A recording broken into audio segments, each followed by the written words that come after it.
Uh, Good morning, good afternoon, good evening to all the participants of the International Certificate course on Micro Irrigation Systems. And a very happy new year on behalf of ICID. Uh, so I would like to welcome you to the next topic or lecture in your course, which is selected case studies on solar powered micro irrigation systems. And I am Dr. Saidev Singh. I serve as the Director of Knowledge Management at International Commission on Irrigation and Drainage. Very briefly about the background of these case studies. Exactly 2 years ago, FAO asked us to conduct a study tour for a senior level delegation from Egypt and Tunisia to India, where they wanted to learn about the experience of solar powered micro irrigation systems in India. And we took them to many field projects and commercial installations to study the various aspects of solar powered irrigation systems, SPIS, and we documented those case studies, and this is the result. This lecture is the result of those that documentation. This is my brief background, which I will not go through in details, which you can access on the course website. Just an overview of this particular lecture on SPIS, a brief background of the SPIS, why it is gaining attraction, why it is becoming popular, or why it is becoming attractive, and how does it fit in the whole system of agricultural water management. Then the case study 1, which is on canal-based solar powered irrigation systems, SPIS. Case study 2, groundwater-based SPIS. Case study 3, community-based SPIS. There are key issues with the technology and the way to implement it. And there are certain learnings which we gained from our case studies while talking to the farmers, talking to the government officers, extension workers, the manufacturers and marketing agencies of the irrigation systems.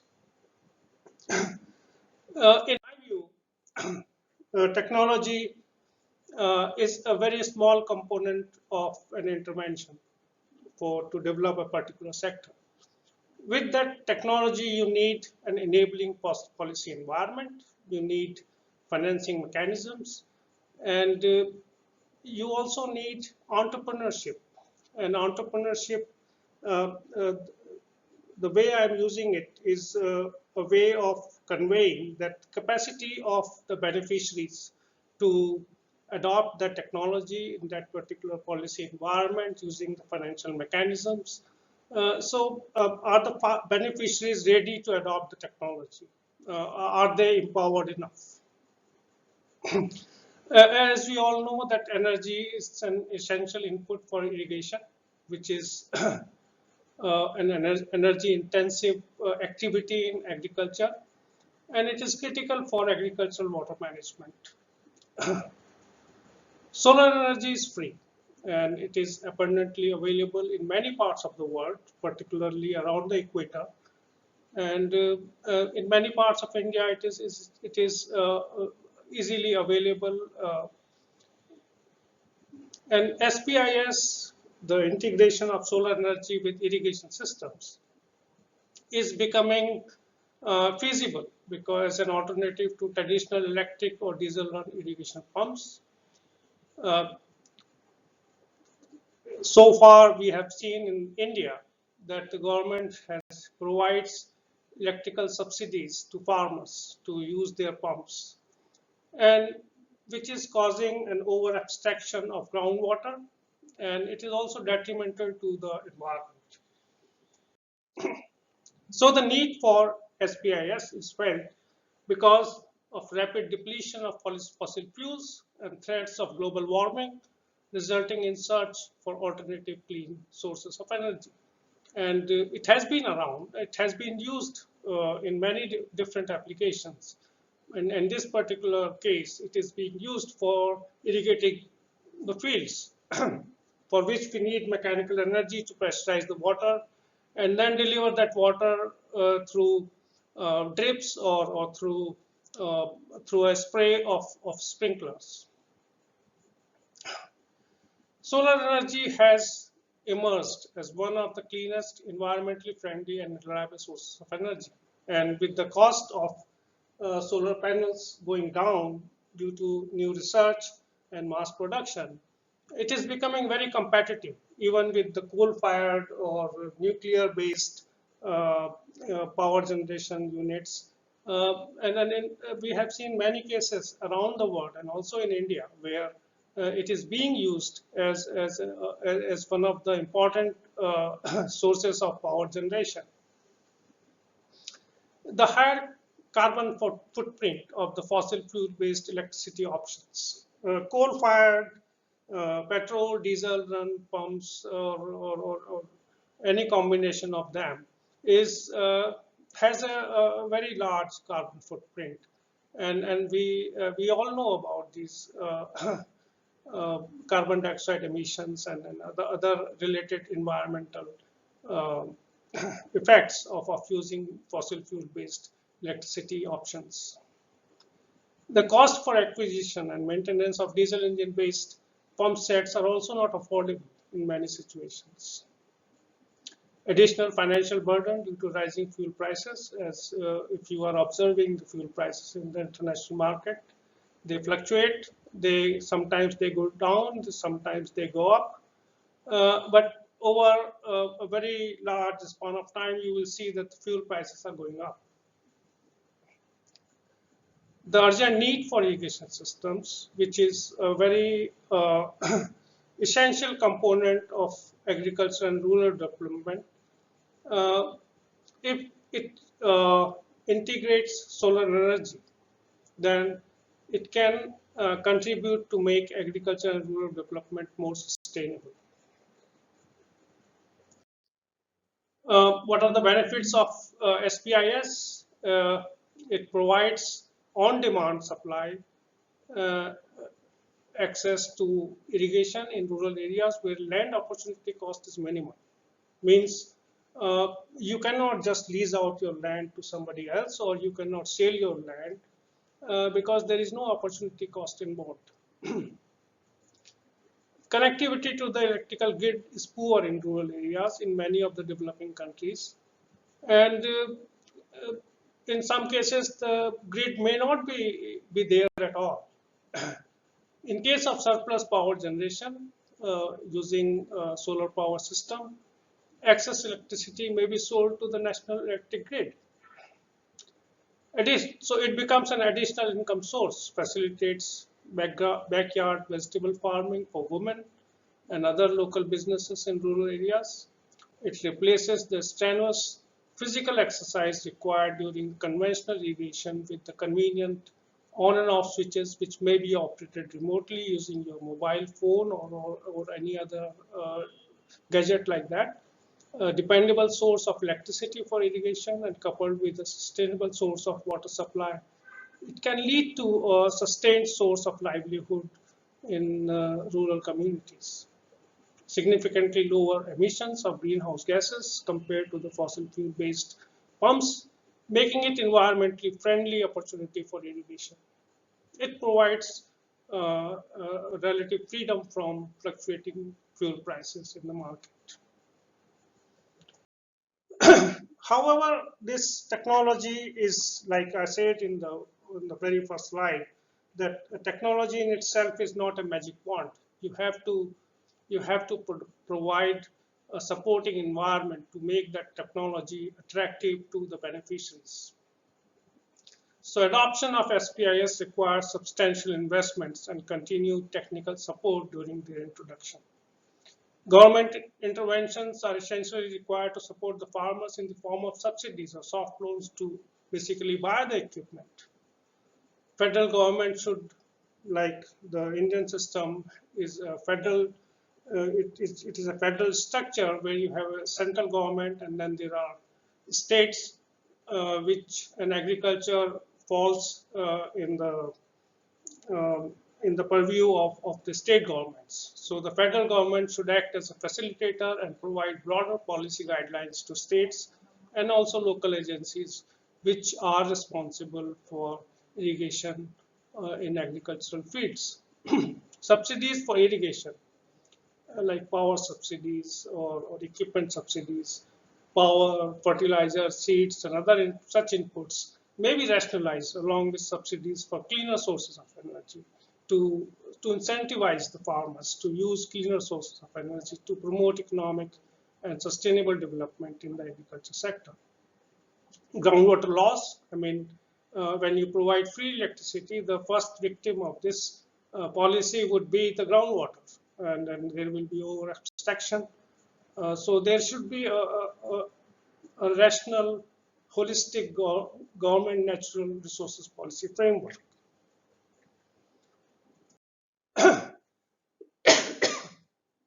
We can have the technology, we can have financing mechanisms, we can have a good policy environment, but unless there is capacity in the beneficiaries to use this technology, to adopt the technology, to learn the technology and to implement it in their own fields, it's not very beneficial. So long-term capacity building efforts in the farming communities are vital for success, where comprehensive assistance was always available to the pilot beneficiaries. So once you run an implementation on a pilot group and you want to expand it, then you have to build capacity in the new population to adopt the technology. Sustained capacity development programs are needed to support not only farmers, but also extension workers, local agribusinesses, and other stakeholders. A continued adaptive model for modifying the implementation strategies and products is needed to ensure success in greenfield projects. Now, a technology adoption is a very localized activity, and it should be applied in the local context. So when the local context is there, then you have to adopt your technology to that particular environment. Stakeholders in the water sector need scientifically validated climate change information and its potential impact on human life and natural resources. To develop the technical capacity at the farm and community level, sustained interventions from the governments and the private sector are required. So it's not only the job of the government to provide capacity at the farm level, but also the private sector, which provides the equipment and the after-sales service and repairs and spare parts and things like that. So once all these players they synergize their efforts, then the probability of the success of a particular technology becomes somewhat higher. To generate awareness amongst the farmers to use water judiciously with an objective to improve productivity and reduce input costs. At the government level, the policies and regulations should be enforced to monitor and curb the over-abstraction of ground or surface water. Now, once we have all these components ready, then there should be business models which can be adopted. And successful business models entail private sector participation, government support, and the active involvement of the community where a particular technology is being introduced. So the coupling of solar power irrigation systems with the micro irrigation systems to grow commercial vegetables and crops in the arid and semi-arid regions it's a win-win situation where you have very low rainfall activity annually, and you have abundance of solar energy available throughout the year. Why not integrate these two things, solar energy and micro irrigation systems, to grow commercial vegetables and crops in those regions? Contract farming, where the farmers receive support from the private sector for the entire production value chain, is also an option. And in many of the contract farming scenarios, provision of technology is also a part of it. Private sector working in tandem with the progressive farmers for local technical support. So the private sector's role is also very important. It is not just they sell the equipment and then they vanish. They have to be there with the farmers until the farmers feel confident in using the technology and promoting it. Private sector needs to work closely with the farmers, also with local extension and irrigation officials, and it should also contribute in the promotion of capacity of farmers to adopt technology. And in almost all success stories that I'm going to present today in this lecture, the catalytic role that we saw is played by the private sector working on the manufacturing or marketing of solar-based equipment. So let's start with the success story one, which is in the northwestern part of India. Talwara is the district or a small town in the state of Punjab in India. And this initiative on SPIS in this particular location was taken by the State Soil Conservation Department. And it is this intervention, which is quite large, uses canal lift by siphon. And this water is siphoned to storage tanks. And from the storage tanks, it is pumped using solar energy and used to irrigate the fields through drips or micro sprinklers. This project, in this particular case study, we also observed that they used the production of high value crops to make it economically viable to use high cost solar energy equipment, and it was also a community-based approach in which the local water user association or WUA was involved. And these are some of the pictures, like on the lower left corner you can see the canal from which the water was drawn using a siphon, and then it was stored in pumps. And this is on the right hand side, you can see the community where the local water user association interacted with us, and they provided very important lessons for us to take back and discuss, to forward them to the experts. And on the top picture, you see the delegates and the local officials who were involved in promoting SPIS.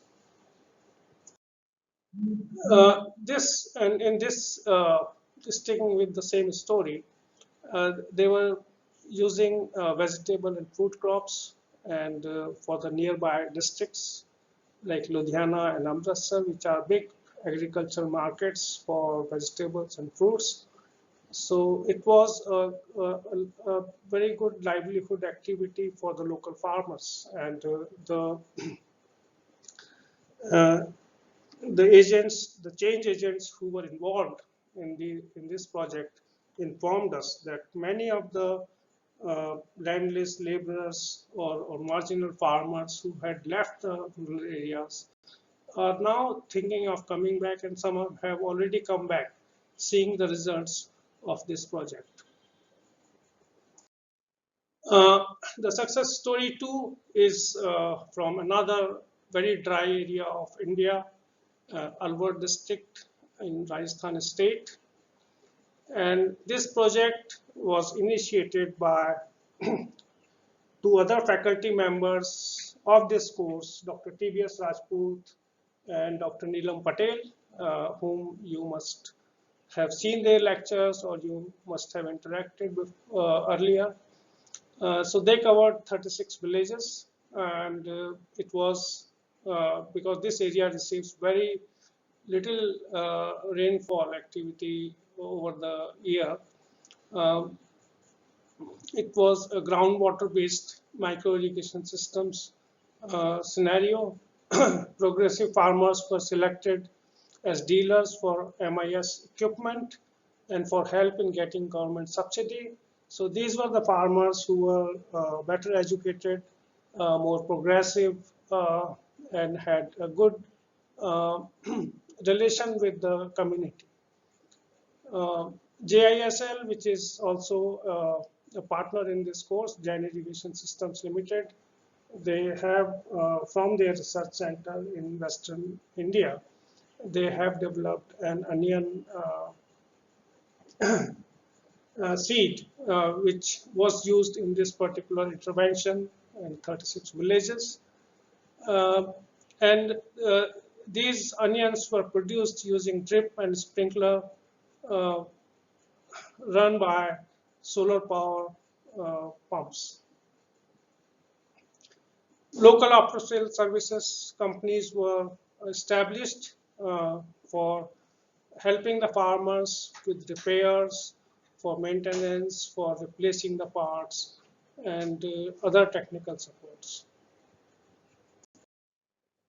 And in this success story, we also observed that uh, normally the onions in India are produced in the Nasik district in the western part of India, and that Nasik onion is transported throughout India, including the Delhi market, which is very close to Alwar.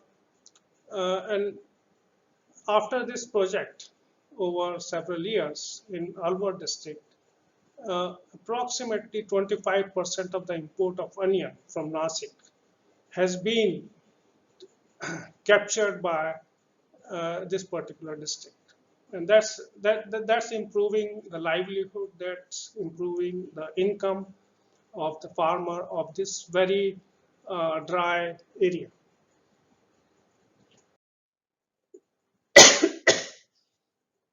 The last success story which I will talk about is from the state of Haryana, and I'm very fond of this particular success story because it was initiated by a farmer and with the support from the local Command Area Development Authority of Haryana State. And he took the initiative for which he was awarded ICID Farmer Award in 2019 at the World Irrigation Forum 3 in Bali, Indonesia. And I have interacted with this farmer many times, and uh, I found him a very progressive farmer, a very aware farmer, a very cooperative farmer, who under this pilot project prepared by the Command Area Development Authority, CADA Haryana, of the Government of India. His name is Mr. Karanjit Singh Chadha. He motivated and mobilized fellow farmers and convinced them to participate in the solar power based micro irrigation infrastructure.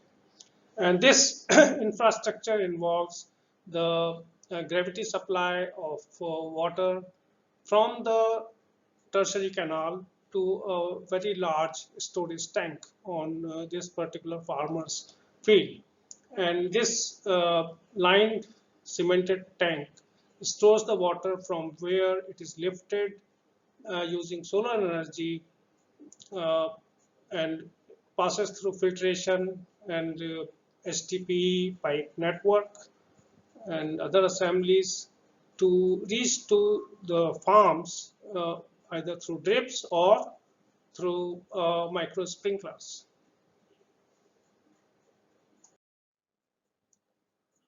Uh, in this particular case, study, the documentation provided to us reveals that uh, the project has been quite encouraging. Substantial increase in irrigated area has been observed, and with the use of drip and micro sprinkler systems by farmers. And this project is using the paddy crop, which is an export commodity from this particular region. The tail end farmers have also started getting irrigation water with this system. The fertilizers and crop protection chemicals can be applied directly through the micro irrigation system more efficiently. Since the scheduling of water supply is only during daytime, the stress of irrigating the fields during night is avoided. And it also reduces the over abstraction of water from underground sources and helps in controlling the ground over exploitation of groundwater besides saving of electricity.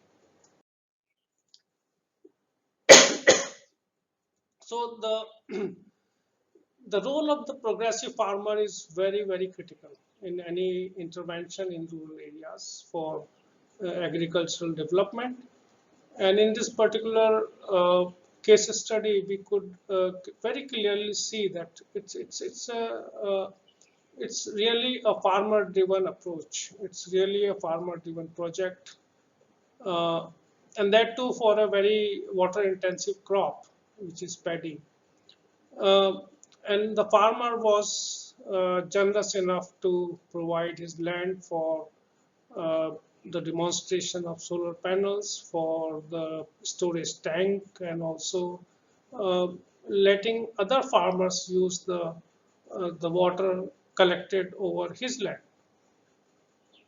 And so it was a really community-based water-saving irrigation practice, and for which he really deserved the ICID Water Saving Award in 2019. And that was the view of most of the members of the panel of judges who ultimately selected him as the winner among many others who were nominated.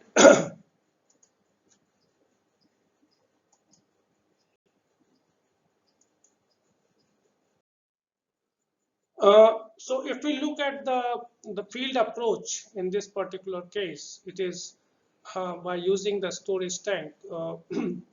You are managing the supply by increasing the available water supply by reduction in conveyance losses and water storage during its availability in the canal.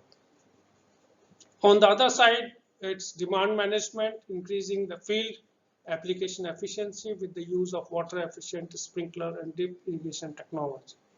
So when these two types of management practices are combined, then you see the real benefits of using SPIS for income growth, for environmental benefits, and also a sense of community ownership of such projects. Now, the particular impacts of this particular activity for after which the local government is planning to adopt this particular approach in many other parts of the state because they observed substantial increase in irrigated area with the use of drip or sprinkler systems by farmers. Tail-end farmers who were always complaining about the lack of water were able to receive sufficient water for irrigation with this system. Fertilizers and chemicals, they were applied directly and more judiciously and more efficiently through the micro irrigation system. The stress of night irrigation avoided since the scheduling of water supply is only during the daytime, as the sun is available only during the daytime. The reduction in use of tube wells. Tube wells are the wells where you pump the water from the groundwater resources. And this project helped in controlling the overexploitation of groundwater, and it also resulted in savings in electricity that was bought from the grid. Now, just a sort of brief observation from one of the experts, Mr. Avinash Kishore, research fellow at International Food Policy Research Institute. Why farmers adopt certain technologies but leave out others? It's not that technologies are developed with no intention of benefiting the people. The technologies are developed uh, basically for only for that purpose to benefit people. However, if poor communication of best practices